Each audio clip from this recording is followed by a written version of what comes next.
L'actualité ce soir, la visite d'une journée du président français au Mali au pas de course. François Hollande était à Sévaré, Tombouctou ici à Bamako. Visite éclair mais intense, saluée par le président Dioncounda Traoré et les populations maliennes sorties massivement et dans l'unisson pour accueillir l'hôte du jour. Et puis l'autre rendez-vous heureux de ce samedi, la victoire des Aigles du Mali qui se sont qualifiés pour les demi-finales de la CAN 2013 en battant les Bafana au tir au but 3-1.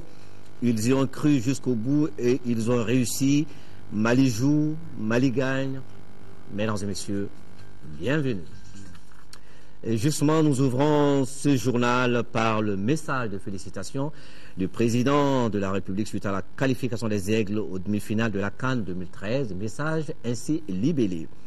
Votre qualification méritée aux demi-finales de la CAN ce jour est aux dépens du pays organisateur que nous saluons pour la très bonne organisation de la compétition remplie de joie, tout le Mali, de Kidal à Sikasso et de Kai à Gao. Vous vous êtes surpassé au fil de l'épreuve, vous avez joué avec le cœur en portant haut les couleurs nationales. En mon nom et en celui du peuple, je vous félicite une fois de plus et vous souhaite d'autres victoires. Ici, nous sommes toutes et tous à vos côtés et vous avez nos bénédictions. Allez les Aigles et vive le Mali. Message de félicitations du président de la République, le professeur Dioncounda Traoré, après la victoire tout à l'heure des Aigles du Mali à la CAN 2013 qui se joue en Afrique du Sud. François Hollande, le président français en visite au Mali, visite éclair qui a commencé tôt ce matin à Sévaré, s'est poursuivi dans la cité des 333 Saints, Tombouctou, et qui s'est achevé cet après-midi ici à Bamako. Ici donc, dans la capitale, à sa descente d'avion, il a été accueilli par le Premier ministre, chef du gouvernement, Janko Sissoko. Dans l'atmosphère, il y avait l'amitié, la fierté, il y avait la chaleur, il y avait la ferveur. Le film avec Nyanya Alou Traoré. Bamako, Sinou, il est 13h. Nous sommes à 1h30 de l'arrivée du président français. Un impressionnant dispositif sécuritaire est mis en place. Une collaboration service de sécurité français et malien.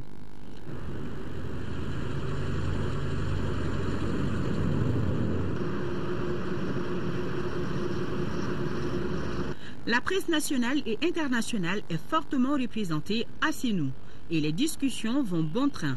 Au moment où certains s'échangent les cartes de visite, d'autres discutent âprement de la situation actuelle au Mali. Question de passer le temps en attendant l'arrivée de l'avion. À 14h passées de 30 minutes, l'avion qui porte les deux présidents maliens et français atterrit sur le tarmac. Et c'est le Premier ministre Django Sissoko qui accueille les arrivants.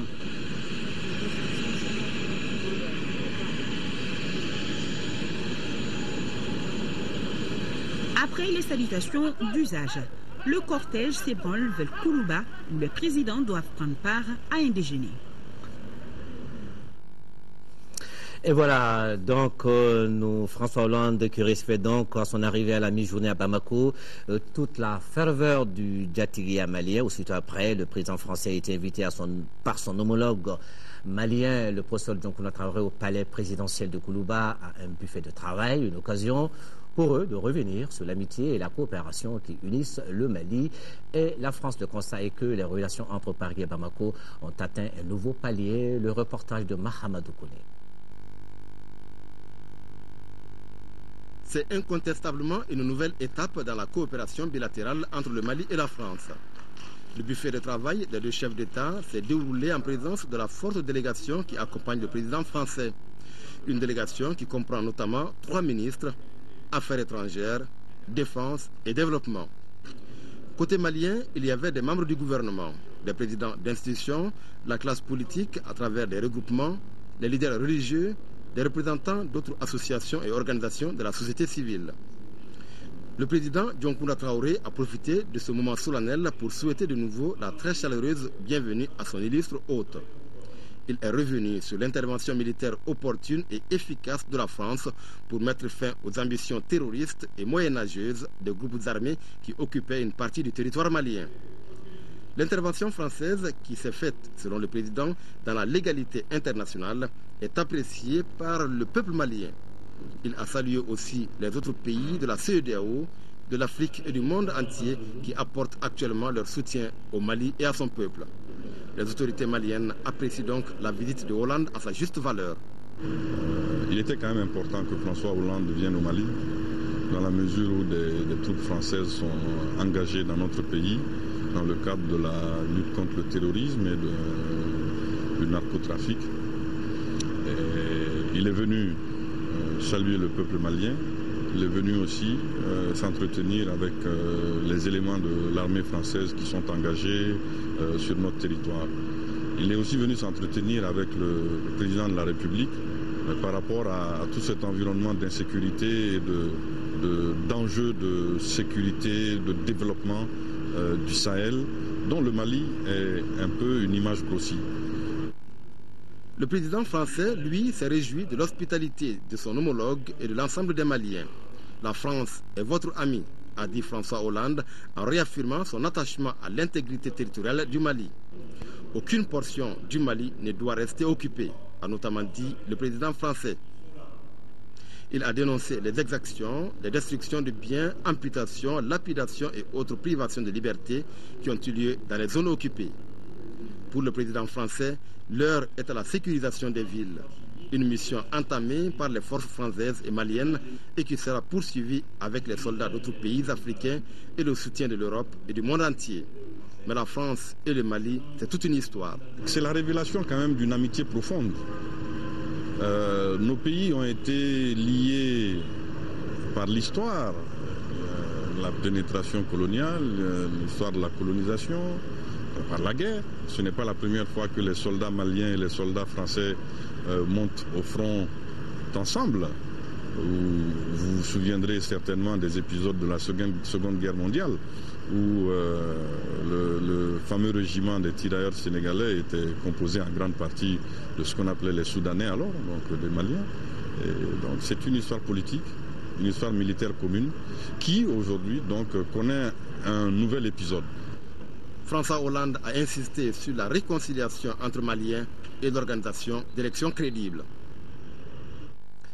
Et parmi les invités au buffet de travail des présidents Dioncounda Traoré et François Hollande, on notait la présence des leaders religieux qui accueillent favorablement l'intervention française au Mali. Pour eux, ce n'est pas une action dirigée contre la religion musulmane. Mahmoud Diko, porte-parole des leaders religieux, il est au micro de Mahamadou Kone. Le Mali était un peuple qui était en détresse et la France est venue à notre secours. Et je l'ai dit, je le répète encore, que cette guerre que le Mali mène n'est pas une guerre contre la religion. La France aussi. Donc notre guerre est une guerre pour nous libérer, pour avoir chassé des gens qui ont occupé illégalement notre territoire. Donc nous pensons que c'est une guerre légale, c'est une guerre légitime. Et bravo à la France et aux Français qui sont venus vraiment les premiers à notre secours. Cette visite est tellement symbolique, cette visite aujourd'hui dans des lieux saints comme Tombouctou et puis Sévaré ensuite à Bamako ici. S'il y a quelque chose que ça doit démontrer, c'est surtout les liens, combien historiques qui unissent nos deux peuples. J'ai eu à le dire à l'ambassadeur de France quand je l'ai rencontré au début de la crise, et dit que la France ne doit pas et ne peut pas laisser tomber le Mali. Ce qui nous unit et ce qui nous lie est extrêmement fort.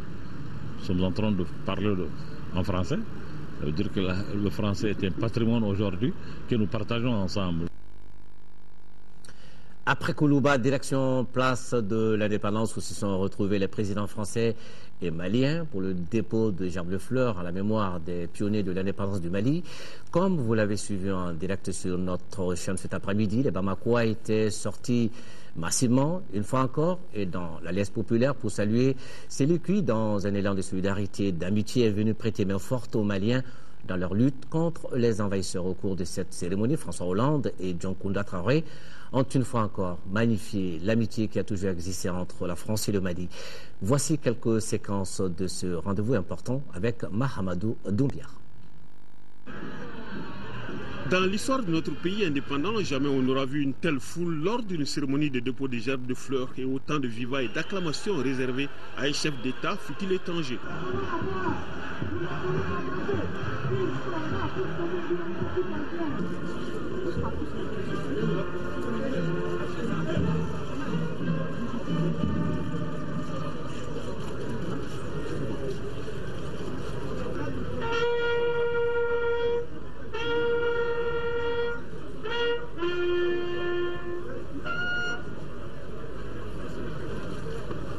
Considéré aujourd'hui comme notre sauveur, François Hollande a reçu tous les honneurs populaires.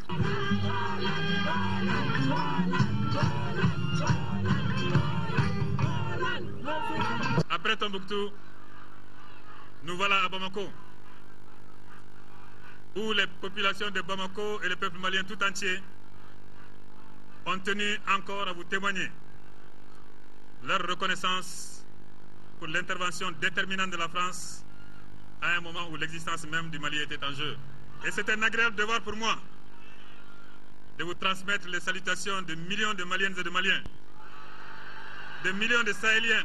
Et en posant ces bouquets de fleurs, c'est l'honneur rendu à tous ceux qui sont tombés pour la patrie en ayant une pensée pour Damien Boiteux, mort pour le Mali, sur le champ de l'honneur. À un moment où l'existence même de notre pays était menacée, il a réécrit avec l'engagement de l'armée tricolore et le sacrifice de Damien Boiteux, le nouveau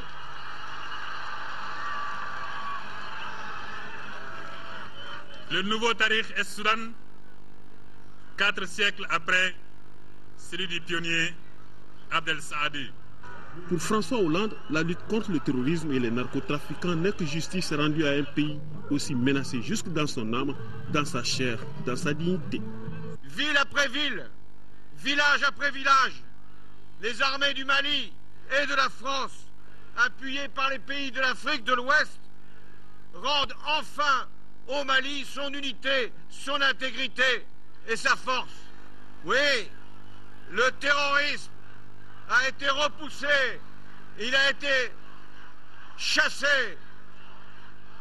mais il n'a pas encore été vaincu. Je veux saluer devant vous le sacrifice des soldats maliens. Et je pense aussi au commandant Damien Boiteux, mort pour la liberté, et dont je m'honore de dire que ici, beaucoup de parents maliens ont appelé leur enfant Damien en souvenir du sacrifice qui fut le sien. Une phrase historique aura marqué le cœur et les esprits quand Hollande, au vu de l'accueil, a rappelé qu'il a vécu la journée la plus importante de sa vie politique de Tombouctou à Bamako. Cela aussi est une reconnaissance qui a tout son sens. À mon tour d'exprimer au peuple malien toute ma gratitude pour son accueil exceptionnel. Partout, les mêmes clameurs, la même ferveur pour dire vive la France et vive le Mali. Journée très intense pour le président français qui a débuté son séjour malien dans la région de Mopti, où son avion a atterri aux premières heures de la matinée à l'aéroport de Sévaré. Là-bas, il a été accueilli par le président Dioncounda Traoré, arrivé un peu plus tôt pour la circonstance. Les deux chefs d'État et leur délégation se sont rendus ensemble à Tombouctou, où les attendait une population qui respire à nouveau le vent de la délivrance. Voici le reportage de nos envoyés spéciaux, Tchédié Camara et Ibrahim Traoré, qui ont fait le voyage à bord de l'appareil Hercule qui a transporté les présidents François Hollande et Dioncounda Traoré dans la cité des 333 saints. 7h40 ce samedi à l'aéroport de Sévaré, l'avion du président français s'immobilise sur le tarmac. À l'accueil, le président de la République par intérim, Dioncounda Traoré. Les deux chefs d'État se retrouvent pour la première fois depuis le début de l'opération Serval.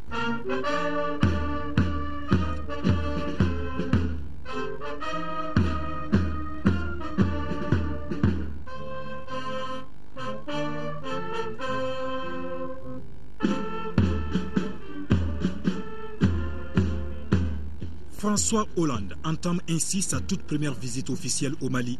Les présidents maliens et français embarquent aussitôt à bord d'un avion militaire, direction Tombouctou. La ville a été libérée le 28 janvier dernier par l'armée malienne et les forces françaises. Un challenge qui mérite encouragement et reconnaissance. C'est le message des deux chefs d'État venus à la rencontre des troupes sur le terrain. Vous avez accompli une mission exceptionnelle avec l'armée malienne, qui ici assure la souveraineté du Mali sur le territoire qui est le sien. Je vais vous adresser toutes les félicitations au nom de la France. Chaque Malien, chaque Malienne est reconnaissant et reconnaissante à la France d'avoir répondu promptement et massivement à notre appel au secours. Un grand pas est franchi vers la victoire finale, mais l'objectif ultime reste la libération totale des zones encore sous occupation. La prochaine étape, selon le président français, Kidal, où sont déjà positionnées les troupes franco-maliennes. Kidal, il fallait aller sur l'aéroport, et il y avait des conditions très particulières. Puis ensuite, il y a eu des tempêtes de sable, donc ça a freiné l'opération, mais elle va se poursuivre. Car notre volonté, celle exprimée par le Mali et celle que la France met au service du Mali dans le cadre des Nations Unies, c'est le retour à l'intégrité totale du territoire malien.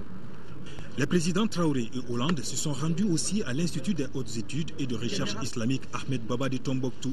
Les deux personnalités ont pu constater la destruction d'une partie de la bibliothèque par les islamistes qui occupaient la ville. Aujourd'hui, il se porte tant bien que mal. Tant mal parce qu'il a subi ce préjudice que vous voyez. Bien parce qu'une grande partie aussi est sauvegardée, qu'on a pu, heureusement, fort heureusement, rapatrier à Bamako pour l'extirper donc de la destruction. Un autre haut lieu visité par la délégation, la mosquée Djingaré-Ber. Deux jumeaux saints sont enterrés ici. Leurs mausolées ont été entièrement détruits par les fous de Dieu. Les deux chefs d'État ont ensuite fait le tour de la mosquée pour apprécier surtout son architecture. La visite est guidée par l'imam Ben Saouti, aujourd'hui très heureux de voir Tombouctou débarrassé des terroristes. Tout le monde est content parce que on est aujourd'hui vraiment libre de tous nos mouvements et chacun, évidemment, vous voyez, vous voyez le rayonnement sur tous les visages. Nous avons aussi un devoir qui est, maintenant que la sécurité est revenue, de continuer à faire en sorte que Tombouctou puisse rayonner comme ce site le mérite. Cette vieille mosquée. Alors maintenant les travaux vont pouvoir continuer. Qui est le témoignage que le Mali est un pays d'islam depuis plus de 12 siècles. Alors que ce même pays se trouve agressé par des prétendus musulmans. Vous voyez le paradoxe. Et ça montre la vraie nature de ces terroristes, en fait, qui sont masqués. François Hollande et Dioncounda Traoré entendent multiplier les initiatives pour venir à bout des terroristes et le président français de réitérer tout son soutien au Mali pour l'atteinte des objectifs recherchés. Un beau monde qui est sorti donc aujourd'hui à Tombouctou pour témoigner de sa reconnaissance à l'armée malienne et à la France. Dans la cité des 333 saints, l'atmosphère était festive, l'émotion très grande. Retour sur ces instants chaleureux avec nos envoyés spéciaux, Teddy Camara et Ibrahim Traoré.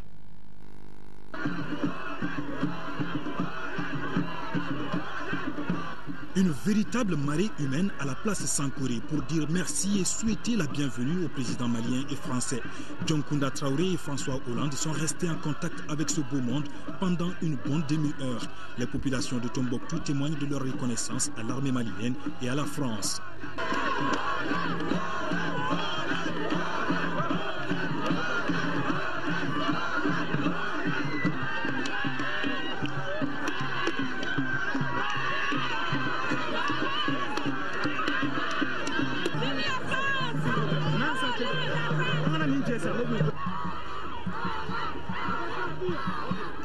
La joie des uns et des autres est immense. Tous savourent la liberté retrouvée.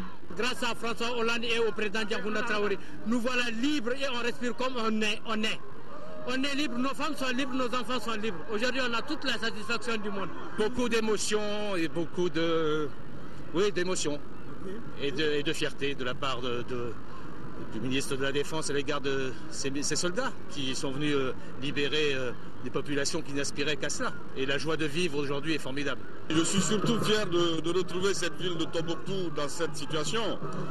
Bon, le chemin est encore long, il y a beaucoup de travail. Il faut continuer, il ne faut pas relâcher. Oui, je retiens de belles choses à Tombouctou. Mais vous avez vu comme moi comment les choses se sont passées. Et je pense que de ce qu'on a vu, il faut tout retenir. Le moment est inoubliable et chargé d'émotions. Le héros du jour ne pouvait qu'être fier. Je voulais, en son nom, vous dire toute notre gratitude. Nous avons fait notre devoir et vous avez donné le bonheur d'être accueillis. Merci. C'est donc dans cette belle ambiance que s'est achevée cette visite de François Hollande et du président Dioncounda Traoré dans la cité des 333 saints. Les populations entendent faire la fête ici jusqu'au petit matin.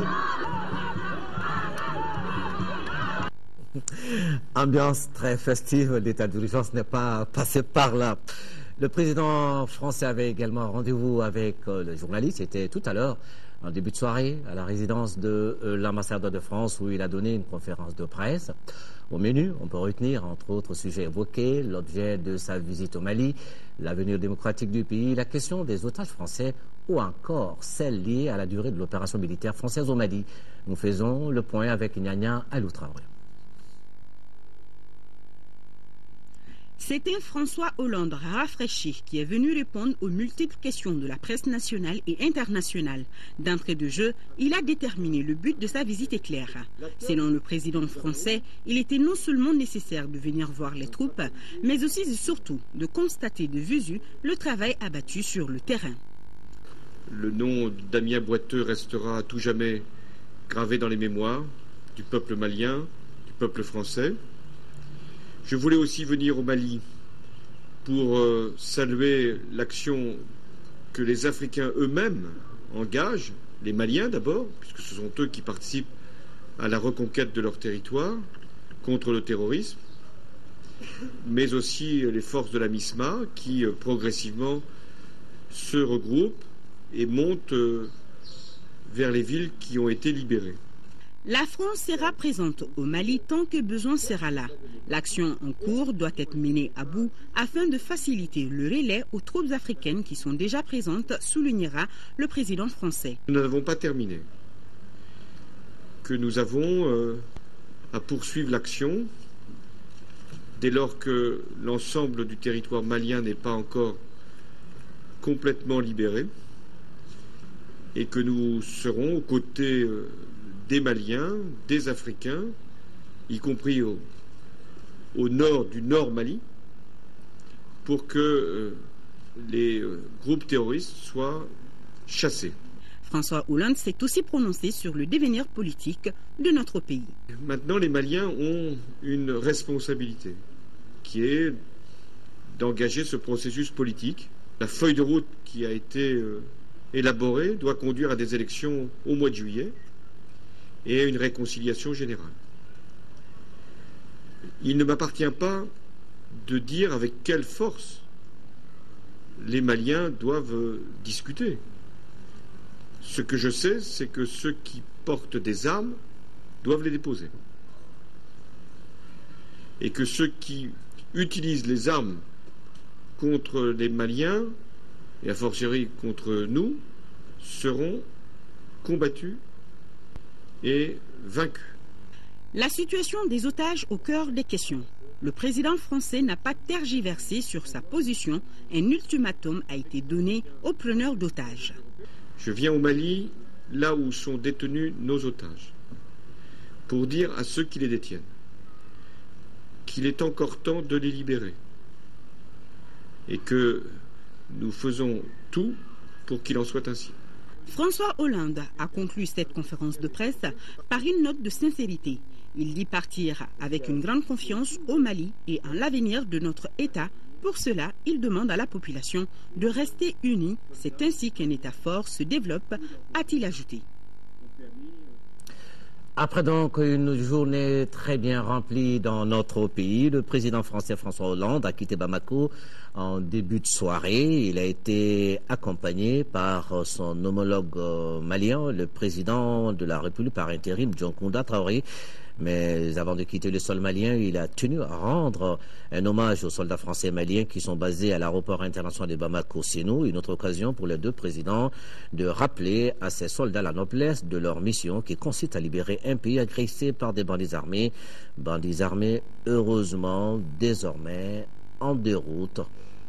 Voilà. Le président de la République française, François Hollande, et son homologue malien, Dioncounda Traoré, du Mali, qui passait donc en revue et qui s'adressait pour une dernière fois aux soldats français et maliens basés à l'aéroport de Bamako, Sénou. François Hollande qui quitte donc Bamako, mais il reste dans le cœur des Maliens. Confère ce geste de reconnaissance de la coalition pour le Mali. Ce sont des élus locaux du Nord et du Sud, aussi des acteurs de la société civile. Ils ont remis aujourd'hui à l'ambassadeur de France au Mali une lettre et des statuettes. Et c'est pour dire merci au président François Hollande, à son gouvernement et à tout le peuple français pour l'élan de solidarité à l'endroit du Mali. Fademba Keïta était présent pour l'actualité. Il y a des gestes qui marquent à jamais la vie d'un peuple, d'une nation. L'engagement de la France aux côtés du Mali dans cette œuvre de reconquête des régions du Nord en est une parfaite illustration. C'est pour louer cet engagement de la France que la coalition pour le Mali manifeste sa joie à travers une lettre de reconnaissance et 2 statuettes. Selon la vice-présidente, les statuettes représentent l'incarnation de la sagesse du président François Hollande et de son gouvernement. Au nom des valeurs de liberté, de fraternité, de démocratie, de ces grandes valeurs qui ont été défendues par le président Hollande et qui sont son credo, nous tenons, nous, la coalition du Mali, à lui exprimer tous nos remerciements et à lui dire encore une fois que le Mali attend encore de lui que le Nord se libère totalement. Selon l'ambassadeur, c'est pour barrer la route à l'expansion du terrorisme que la France a anticipé cette intervention avec l'appui de la communauté internationale.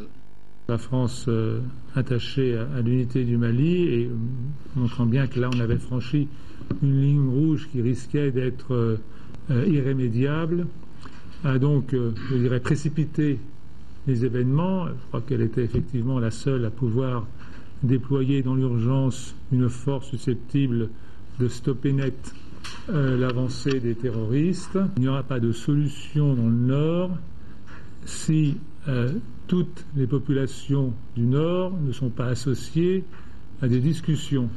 Quant à la vice-présidente de la coalition pour le Mali, elle a rappelé que son association a toujours œuvré pour l'unité, la laïcité et l'intégrité territoriale du Mali tout entier.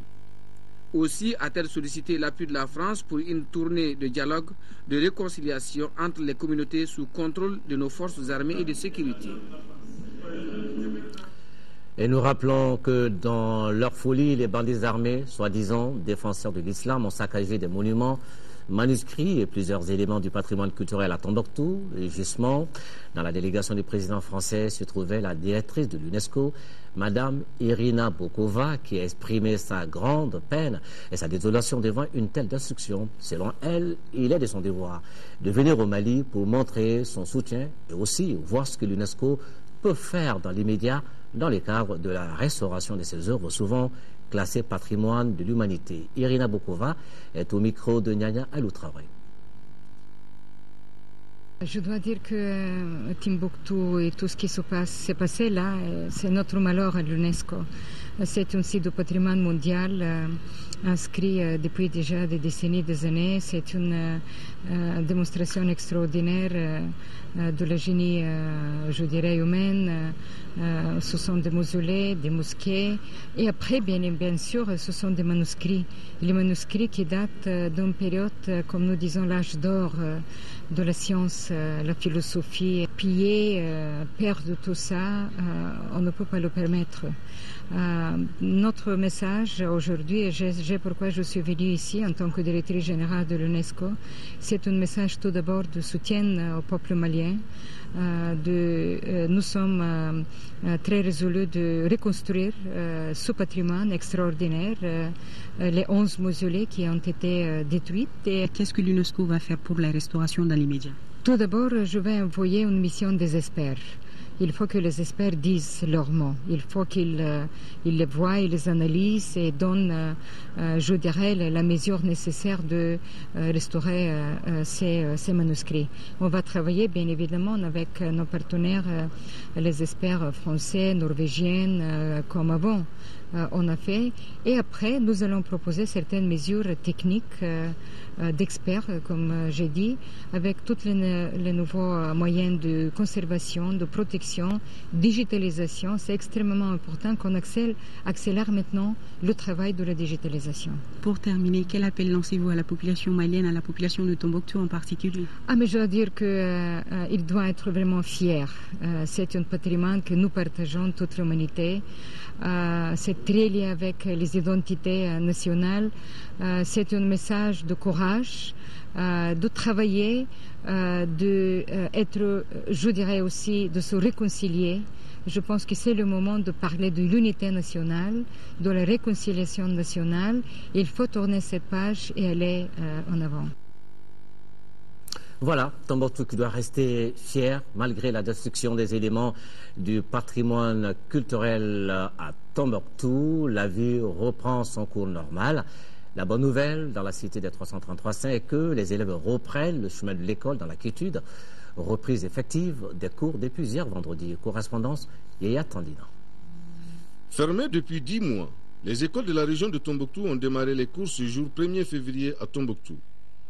L'établissement Maman Fondogoumon a servi de cadre pour les autorités administratives, politiques et scolaires pour la cérémonie d'ouverture officielle des classes dans la région. Pour la directrice de l'école, l'émotion était grande. Je ne sais même plus ce qu'il faut dire parce que je suis très contente. Je suis très heureuse. Vraiment, je me sens même au paradis. Élèves et maîtres ont certes répondu avec des moyens didactiques de bord. Une marée humaine a pris d'assaut la cour de l'établissement comme pour exprimer toute sa joie aux autorités régionales qui ont fait le déplacement. L'éducation fait partie des structures de base des premières lignes. Alors c'est un grand pas vers la paix, un grand pas vers la stabilité, en un mot, un grand pas vers l'espérance. Donc l'école, c'est la base, c'est la pépinière. Et si nous arrivons à réunir ces enfants qui viennent sans peur ni pression, alors là on ne peut qu'être heureux. Donc, le sentiment qui m'anime, c'est un sentiment de bonheur, un sentiment de fierté, un sentiment de reconnaissance à la France. Avec l'hymne, la France, liberté, égalité, fraternité, et qu'on revient au Mali avec un peuple, un but une fois, ça s'accorde bien. Tout à fait. L'opération Serval qui porte ses fruits et donne des résultats tangibles en si peu de temps. Toutefois, tout n'est pas totalement réglé. Nous voulons parler là de ce travail de sécurisation et de retour rapide de l'administration. À Gao, le sujet a réuni hier le gouverneur de la région, le colonel Didier Dako, le commandant des forces françaises et les notables de la cité des Askia, Daouda Siliki Diarra, notre envoyé spécial. Le gouverneur de la 7e région a pris son bâton de pèlerin pour rencontrer le commandant des forces françaises et les notables de la ville. Selon lui, dans quelques jours, le groupement de la garde nationale, la légion de la gendarmerie nationale, le procureur ainsi que les services pénitentiaires prendront service.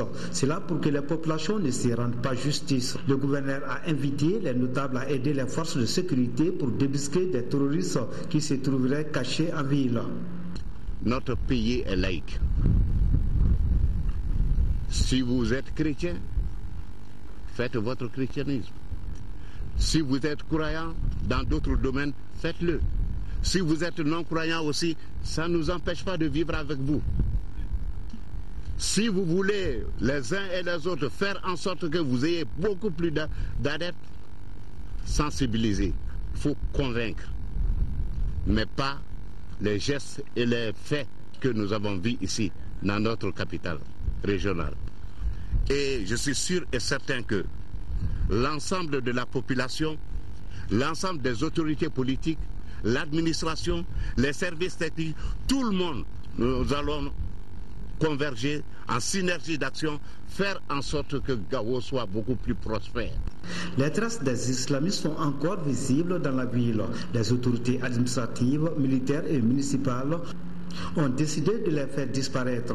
Et le ton a été donné ce matin au rond-point sur la route d'Ansongo en effaçant les slogans des islamistes sur les panneaux. Après, la délégation du gouverneur a fait le tour de la ville. Constat alarmant, toutes les infrastructures publiques ont été saccagées par ces terroristes. Les notables ont offert des paix aux forces armées se trouvant en place. Gao qui a donc bientôt retrouvé ses couleurs et senteurs en deuxième région avec le déploiement des troupes maliennes et l'arrivée du contingent nigérian. Les communautés sont de plus en plus rassurées sur place. La mobilisation est générale aussi bien au niveau local que régional. Seydou Traoré. Les communautés de la deuxième région, notamment celles des secteurs sensibles de Nara et Banamba, sont de plus en plus rassurées quant à leur sécurité. En effet, d'importantes forces maliennes et africaines du Nigeria sont positionnées dans ces secteurs. À Banamba, le contingent du Nigeria vient de recevoir la visite du haut commandement conduit par le chef d'état-major général des armées du Nigeria, amiral Ola Sad Ibrahim. C'est pour faire face à d'éventuels djihadistes en débandade suite à la libération progressive du Nord. Je suis vraiment très content de leur arrivée, puisque la situation sécuritaire que nous vivons aujourd'hui et tout ce que nous avons eu à un moment donné par rapport aux rumeurs concernant Banamba, s'il y a des gens qui sont arrivés pour renforcer encore le renfort qu'on avait, ça ne fait que nous faire vraiment plaisir. On a déjà fait des communiqués, passer des communiqués au niveau des radios locales, au niveau des chefferies, pour expliquer que nos amis qui sont venus, c'est pour nous aider. Ce ne sont pas nos ennemis, ce sont nos frères qui sont venus aujourd'hui, ils sont maliens comme nous, pour nous soulager dans la sécurité bien recherchée par tout le monde. Pour les autorités administratives et militaires, la situation reste calme. Toutefois, ils invitent les communautés à rester vigilants et à apporter leur soutien. Koulikoro est aujourd'hui suffisamment sécurisé, tant par nos forces que par les étrangers qui sont venus nous appuyer. En l'occurrence, le contingent nigérian qui est déjà en place au niveau de Banamba, ne serait-ce que partiellement. Les autorités locales sont là pour servir d'interface entre les militaires et les populations. Ça, c'est leur rôle. Cette interface, nous allons le jouer pleinement pour que les uns et les autres puissent jouer leur rôle, que les militaires qui sont là à proximité de Banamba puissent l'être, mais qu'ils puissent vivre en symbiose avec la population civile, parce que c'est de là qu'elle tire ce contingent tire sa subsistance. Dans la région de Koulikoro, les gens sont unanimes que toutes les communautés, Maures, Tamashek, Soraï et Arabes, ne sont pas des terroristes. J'attire l'attention de la population du Nord de ne pas réagir en vengeance. Donc de laisser vraiment l'armée continuer si toutefois on veut gagner cette bataille. Pour l'instant, la situation reste calme en deuxième région et toutes les dispositions sont prises pour assurer la quiétude et la sécurité. Il n'y a aucune preuve d'exaction commise par l'armée malienne à la date d'aujourd'hui. Ce sont les propos des responsables de défense des droits de l'homme au Mali qui répondent ainsi aux informations données sur certains médias étrangers. La CNDH, la MDH et l'UIDH ont rencontré la presse hier à l'initiative de la Commission nationale des droits de l'homme. Toutefois, les responsables de ces organisations saluent l'intervention de la France aux côtés des forces africaines pour la reconquête des régions occupées. Mohamed Diarra. Les organisations nationales de défense des droits de l'homme décident de monter au créneau pour dénoncer ce qu'elles appellent des accusations. Elles se disent sûres que ces exactions ne sont pas fondées. Il s'agit d'informations relatives à d'éventuelles accusations d'exactions dont font état certains médias étrangers et autres organisations internationales de défense des droits de l'homme. Nous avons des membres dans ces localités-là. L'Association malienne des droits de l'homme a des membres dans ces localités qui disent qu'il n'y a pas eu d'exaction commise par les militaires. Et de l'autre côté, on crie sur tous les toits que les militaires ont commis des exactions. Nous-mêmes, nous n'avons pas la preuve. En tout cas, au niveau de la Commission nationale des droits de l'homme, nous n'avons pas la preuve parce que nos sources nous ont contesté ces exactions-là. L'Association malienne des droits de l'homme signe et persiste.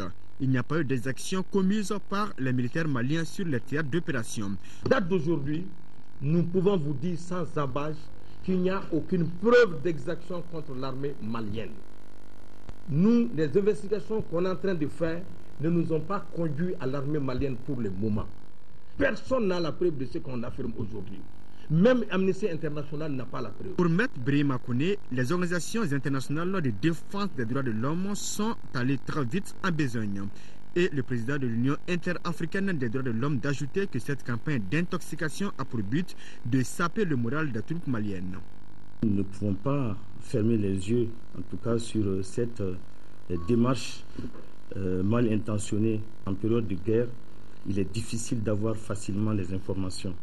Donc dans cette confusion, une organisation crédible ne se permet pas de faire des accusations gratuites. Les organisations internationales des droits de l'homme disent soutenir l'armée malienne et les troupes étrangères qui accompagnent celle-ci, et cela en toute responsabilité. Voilà, la CNDH, l'AMDH et l'UIDH qui tiennent donc à préciser que suite aux investigations qu'elles ont menées au nord du Mali, elles n'ont pu avoir la preuve de ces exactions et ne sauraient en conséquence les cautionner. Les contributions à l'effort de guerre se poursuivent. 5 entreprises se sont mobilisées hier en faveur de nos forces armées et de sécurité. Elles ont remis 13 millions de francs CFA au ministre de l'économie, des finances et du budget. Il s'agit de SITAC, EDD, EOCA et l'autorité du développement intégré de la région du Liptako-Gourma. Fatoumata Koné, reportage. 12 millions de francs CFA, c'est la somme remise par 4 entreprises de BTP au ministre de l'économie, des finances et du budget comme aide à l'armée malienne. Il s'agit de SITAC, EAD, EJK et Auteur SA. Ces sociétés l'ont collecté en guise de contribution à l'effort de guerre. C'est notre contribution à l'effort de guerre, et c'est 4 entreprises nationales. Nous avons estimé que nous pouvons faire une première contribution de ce montant. Et nous avons vraiment énormément plaisir à venir vous le rendre. Quand nous recevons 10 milliards, c'est la même chose que quand nous recevons 10 000 francs. Mais il est très important pour nous que chacun sache que le montant est beaucoup moins important que le principe. Voilà, c'est de savoir que l'appel du président a été entendu et puis que les citoyens du Mali, les citoyens de la sous-région, les citoyens de l'Afrique sont mobilisés derrière le Mali. Après ces entreprises, c'est au tour de la mutuelle des agences de l'autorité de développement intégré de la région du Liptako-Gourma d'apporter sa contribution à l'effort de guerre. Elle a remis 1 million de francs CFA en espèces et des médicaments au ministre de l'économie, des finances et du budget. Le Mali qui retrouve son intégrité et qui gagne sa guerre contre les envahisseurs regarde maintenant du côté des prochaines échéances électorales. Déjà ici à Bamako, les autorités du district se mettent dans la mouvance. C'est ainsi que le nouveau gouverneur de la capitale a invité l'ensemble des élus dans les 6 communes à s'engager dans les préparatifs des prochaines élections. Moïse Traoré. Les maires du district de Bamako sont invités à l'anticipation. Prévenir doit être leur leitmotiv pendant et après l'état d'urgence. Nommé le 10 novembre dernier, le gouverneur du district de Bamako les a conviés à une séance de travail. Les maires ont des prérogatives assez larges. Il faut qu'ils s'assument. Et je peux vous dire, tant qu'ils vont poser des actes dans le cadre des lois et règlements, nous allons les appuyer. Mais celui qui pose des actes en dehors des lois et règlements, il répondra de ces actes. C'est ce que je leur ai dit. L'administrateur incite les élus à se mettre déjà au travail pour préparer les prochaines consultations électorales. Ces derniers déplorent que les fonds d'entretien des agents électoraux ne couvrent généralement pas tout le processus électoral. Ce serait avec les résultats du RAVEC que les élections seront organisées. Donc pour le moment à notre niveau, ce que nous savons, c'est que le RAVEC a donné un certain résultat qu'il faut peut-être peaufiner. Des concertations seront initiées pour débattre de diverses préoccupations. Il s'agit par exemple de l'incivisme des populations, de la question de l'assainissement et de la problématique du foncier. En attendant, le nouveau gouverneur invite les maires au respect et à l'application des textes. Le ministre des Maliens de l'extérieur et de l'intégration africaine, Maître Demba Traoré, a quitté Bamako ce matin pour Rome, dans la capitale italienne. Maître Demba Traoré s'entretiendra avec nos compatriotes vivant dans ce pays sur les difficultés qu'il rencontre. Il devra aussi expliquer aux Maliens d'Italie le contenu de la feuille de route du gouvernement de transition adoptée le mardi dernier par l'Assemblée nationale. Maintenant, nous arrivons au sport. CAN 2013, le Mali qui sort l'Afrique du Sud et file en demi-finale. Pays organisateur de cette CAN, l'Afrique du Sud n'ira pas jusqu'au bout de sa compétition après sa défaite en quart de finale, donc ce samedi face au Mali, à l'issue de la séance de tirs au but 1-1 au temps réglementaire et 3 tirs à 1. Les Maliens donc offrent ici une grosse bouffée d'oxygène à tout le peuple malien. Le Ghana s'est lui aussi qualifié pour le dernier carré après son succès 2-0 face au Cap-Vert. Les 2 derniers quarts de finale opposeront ce dimanche, donc demain, le Nigeria à la Côte d'Ivoire à 15h et le Burkina Faso au Togo à 18h30. C'est Lagatou Cissé, les résumés de la rencontre. Voilà, le Mali qui gagne, les Maliens qui sont très contents. Voyons maintenant dans les rues de Bamako l'ambiance, la deuxième donc aujourd'hui, après celle de l'arrivée du président français dans notre pays. Voici donc l'ambiance après le match Mali-Afrique du Sud dans les rues de Bamako.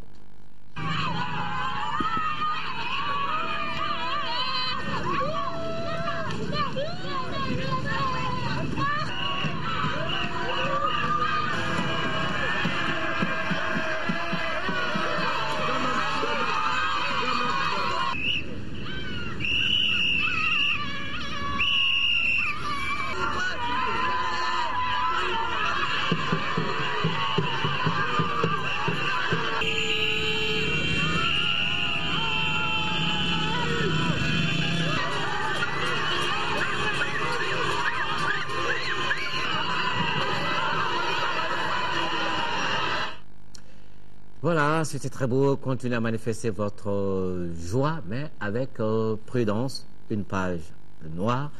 Décédé à Paris le 21 janvier dernier, le professeur Anatole Tunkara a été inhumé hier au cimetière catholique de Kati. De nombreux parents, amis, collaborateurs et étudiants lui ont rendu un dernier hommage. Laurent Diakité.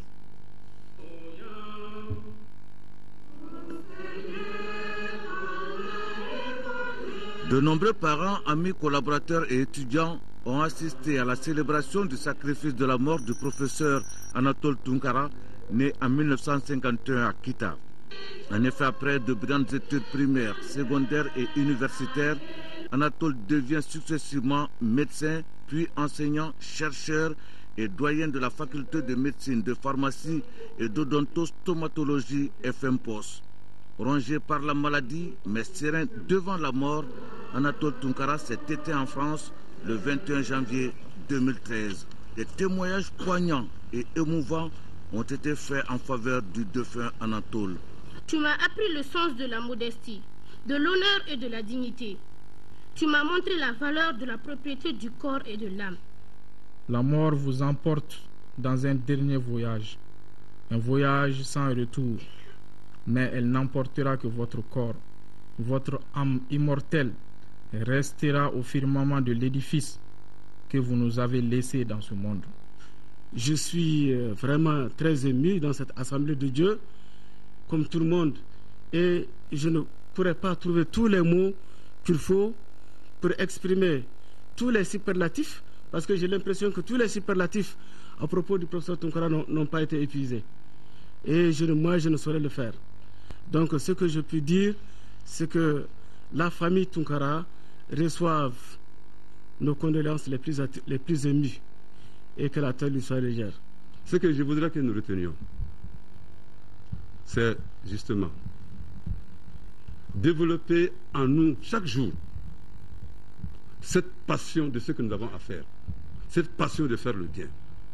Arrêtons de bricoler. Les jeunes, arrêtons de bricoler. Arrêtons de zapper avec le travail. L'Afrique a besoin de vous. Le monde a besoin de vous. Le Mali a besoin de vous. Entré avec le Christ dans le sommeil de la mort, Anatole Tunkara repose désormais au cimetière catholique de Kati, laissant derrière lui une veuve et 9 enfants, dort en paix, professeur. L'info continue sur le www.ortm.ml. Vous y trouverez notamment l'édition spéciale que nous avons consacrée aujourd'hui à la visite de François Hollande au Mali. Ainsi s'achève cette édition. Merci de l'avoir suivi. L'information reprend ses droits demain 13h. Mohamed Touré, et quant à moi, je vous retrouve, Inch'Allah, pour la grande édition du soir. Que Dieu bénisse le Mali qui gagne toujours. Bonsoir, excellent week-end.